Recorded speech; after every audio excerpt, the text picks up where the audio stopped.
Hello there and welcome back to another Luminar NEO tutorial. In today's video, I will show you how to use the Neon and Glow tool. We will start by taking a closer look at all the sliders and controllers to help you to get most out of this tool. After that, we will explore some of the more advanced options this tool has to offer. So as you can see, we are already in Luminar NEO catalog module and we are starting by looking at our sample files. As always, if you want to follow me along and do the edit on your own computer, the easiest thing is to jump into the description of this video, follow the link there and download the sample files. Once you have them ready, we can start.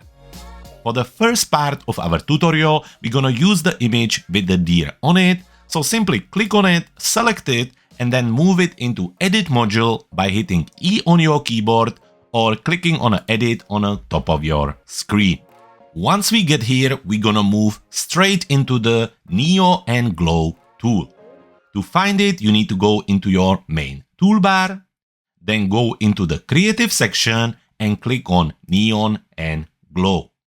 Now let's make it nice and visible. And first come first, let's have a look at the different options we have here.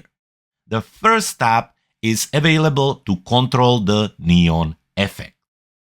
The second tab will allow you to control the inner and outer glow. Finally, just like with any other tools in Luminar NEO, you also have the option of masking with the traditional brush, linear gradient, radial gradient, and mask AI tool. Well, let's go back to Neon and start from there. To start using the Neon and Glow tool, you need to take the amount slider and increase it. Once you do that, the application will scan the image and try to create an automatic mask of your main subject, which in our case, of course, is the deer. It did pretty decent job, so let's just increase the amount and then we can move into the next slider that is called indent. With the indent slider, you can control the position of the neon effect. So when you move it more towards right, it gets further away from the main subject. And when you move it towards the other way, towards left, it gets closer. And when you go further, it actually go inside of the object. Again, just like always, you can reset the slider by double-clicking on it. And let's say that what we want to do, we just want the glow to pretty much follow the edge of the subject. So let's bring it down a little bit. Let's say somewhere around here. I think something like this. Let's go back to amount, bring it down a little bit, and that's about it to start. After this, we're gonna move into the style section. Here we have a different sliders to control the effect even further. We can adjust the spread of the neon, where when we push it more towards right, it gets much finer, and as you can see, the line is very thin. In opposite, when we go the other way around, the glow is much stronger and also the line is much thicker. Again, we can reset it and actually I like the way it is, so let's keep it on the default 60. Let's zoom in a little bit and continue with the next slider, which is called atmosphere. By default, it's on 5, and now when you increase it, it will add a little bit of gentle glow around the overall effect. It's very subtle, but really it helps to fine-tune the final result. So that's the atmosphere slider. Now after that, we have two sliders that help us to adjust the color of the glow effect. The usual hue slider simply let you to move the slider around and really just come out with the color you are looking for. So let's say that we're gonna go for real kind of blue like this. And then we have the whiteness slider. By pushing the slider towards the left, we really get a strong color and we remove most of the white in the effect. On the other side, when we push it the other way around, we can pretty much turn the neon to complete white. For us, right now, we're gonna switch it back to the default 30 and continue. The final option or final controller on this tab is the Refine object. So let's click on it to open it, and you may have seen some of these options before. We have an option to draw, erase, and restore the effect. And then we have the traditional brush options, including the size, softness, and strength. So let's see how it works. Let's say that we're gonna zoom to this area. And once we have the brush selected, don't forget that you should use the spacebar to move around. Once we get there, we can now choose the erase. And let's say that we're gonna bring the softness down to 5 and the strength we're gonna leave on 100. When it comes to the size of the brush, we can leave it here. And now we can simply brush away the area which is kind of outside of the deer. So somewhere around here, let's have a look. That's much better. We can adjust the size using the bracket keys. And again, we can brush around until we get the result we are looking for. So let's say something like this. Now we can move around and see if there are other areas we would like to adjust. And let's say that we would like to include the antler here. So to do that, we will go back to our tool and click on Draw. Now don't forget that you can also use the X key on your keyboard to switch between the Draw and Erase. But we are still on Draw, and now we can adjust the size of our brush. Let's start with something a little bit smaller, and let's paint over the antler. So let's say something like this. Now I think it's looking much better. We're gonna paint here as well, and we can then switch to Erase if we don't like this part and adjust it a little bit. So let's say do something like this.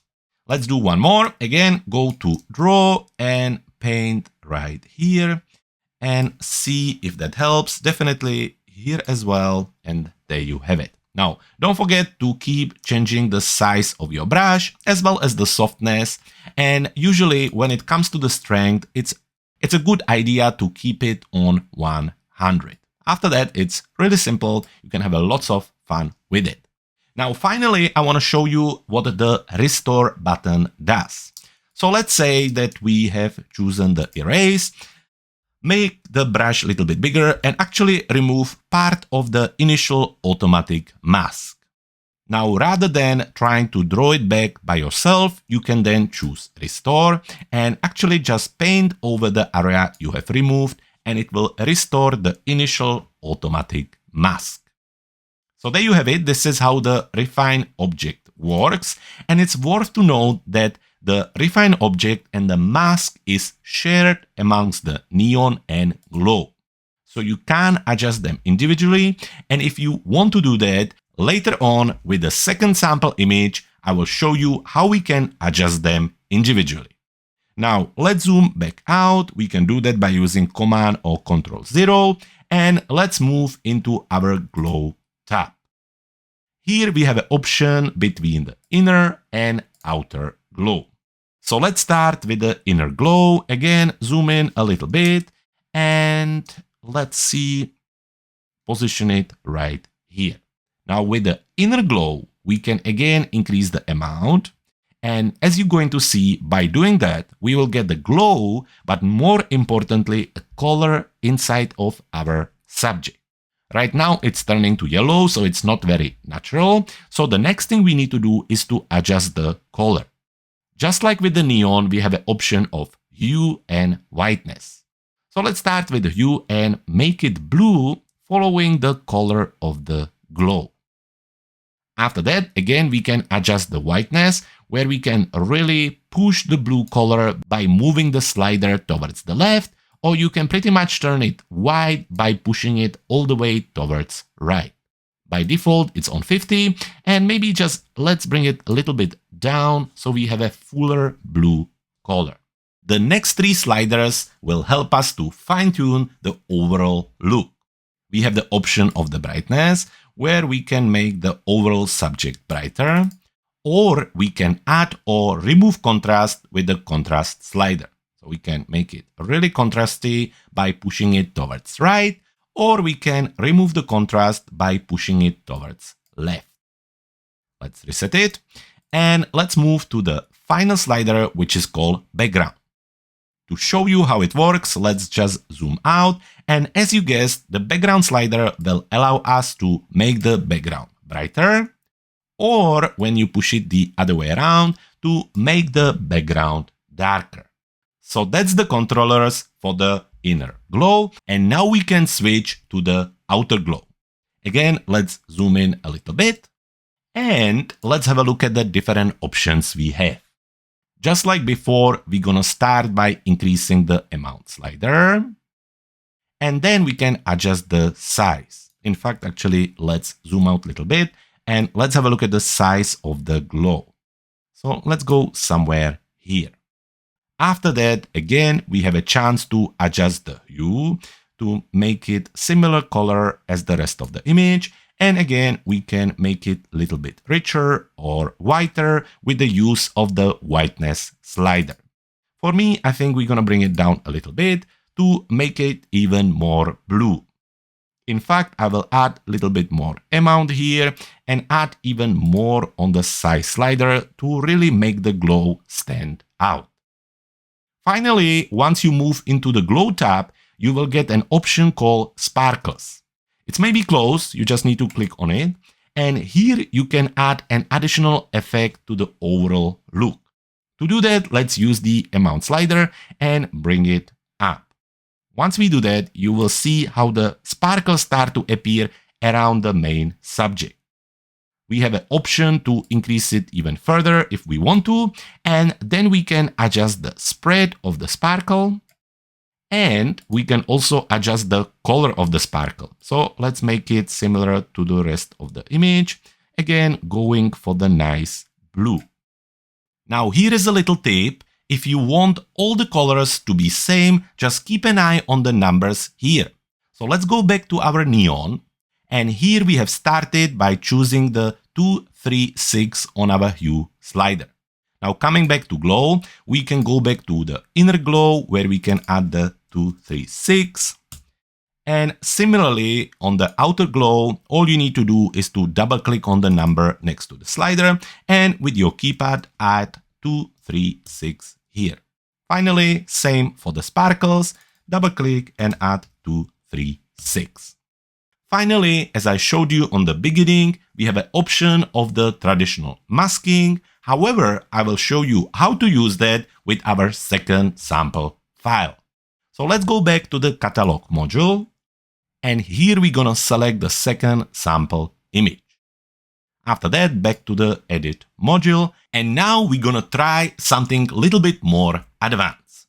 The idea here is that we're gonna add a glow to the player and then create a circle neon effect behind him.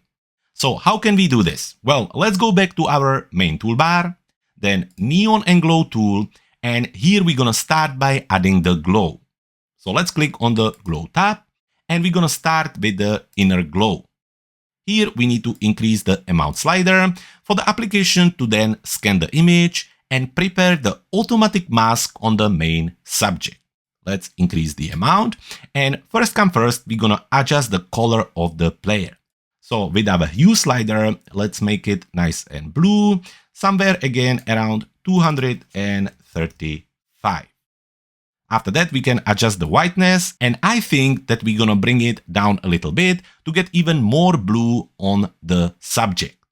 After that, we have an option of the brightness. We don't wanna adjust that, but I would like to add a little bit of contrast and bring the background slider down, because not only that it adjusts the background, but it also does adjust a little bit the subject. So by bringing it down, it adds a little bit of darkness to the subject and to the edges.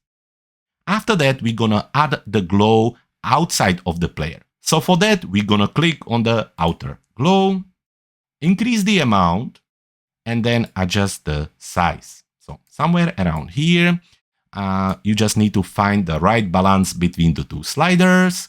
Let's go back to inner glow. It was 235 on our hue.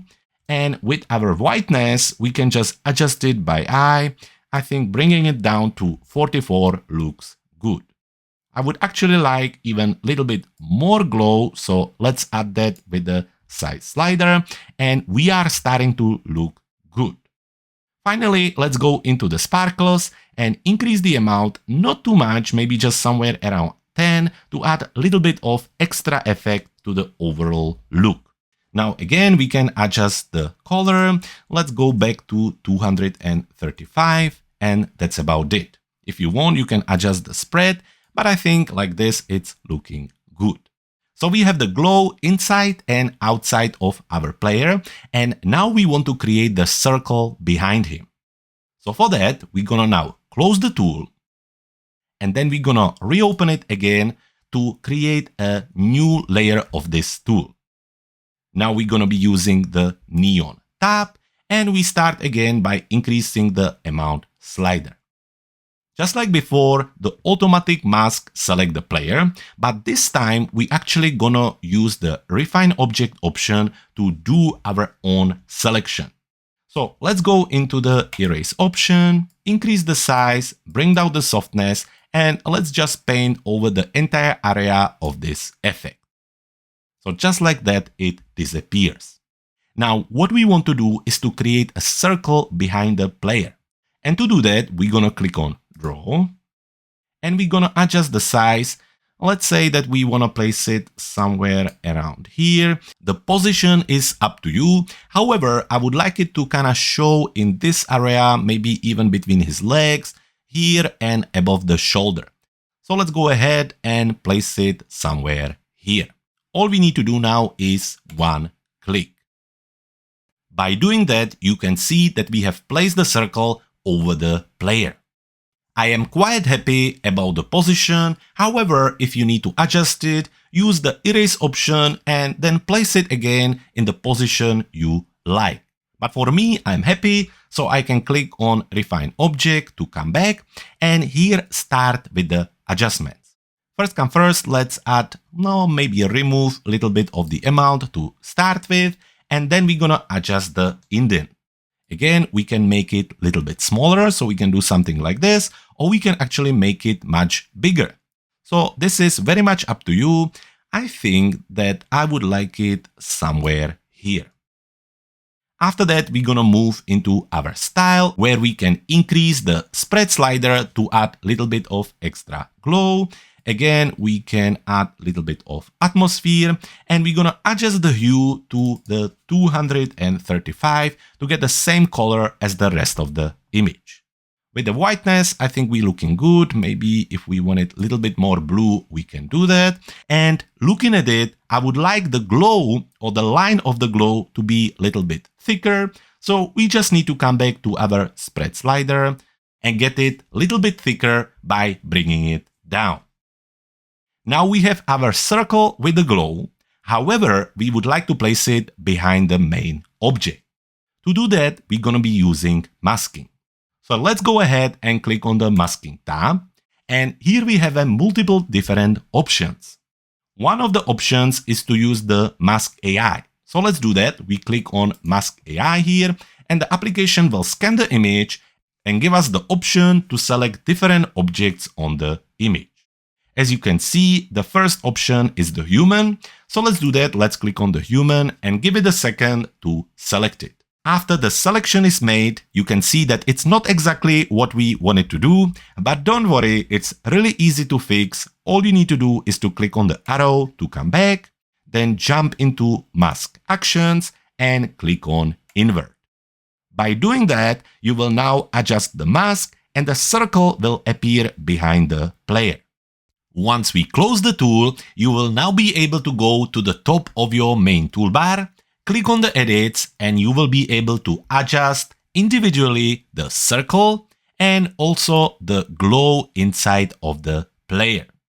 So when we go inside of our glow, this is where we can, for example, make the glow stronger, adjust the indent with the indent slider, or play around with other options like the spread, atmosphere, hue, and whiteness.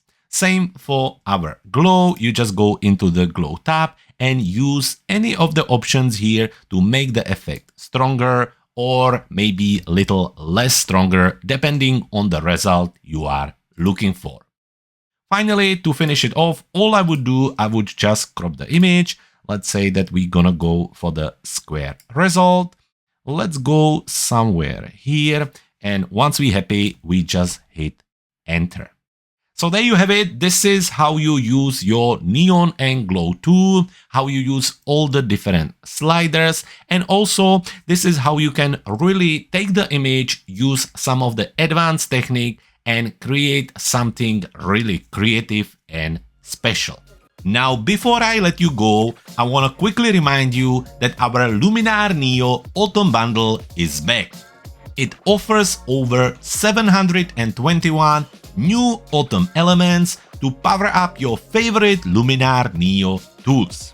You can get it today for a special price and receive high-definition skies, overlays, textures, backgrounds, frames, LUTs and presets to transform your autumn images with just a few clicks. To top it off, if you get it today, you will also get an additional Halloween bundle to really prepare you for the upcoming season.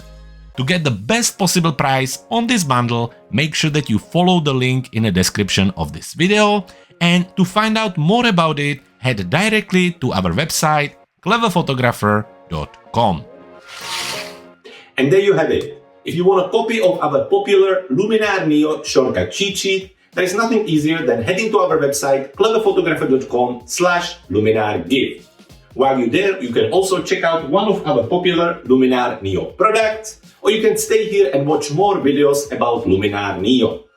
For today, I hope you enjoyed this episode. If you did, please make sure that you like, comment and share on this video. And also don't forget to subscribe to our channel so we can keep creating content like this. For today, thank you very much for watching. My name was Jakub, and I can't wait to see you in the next video.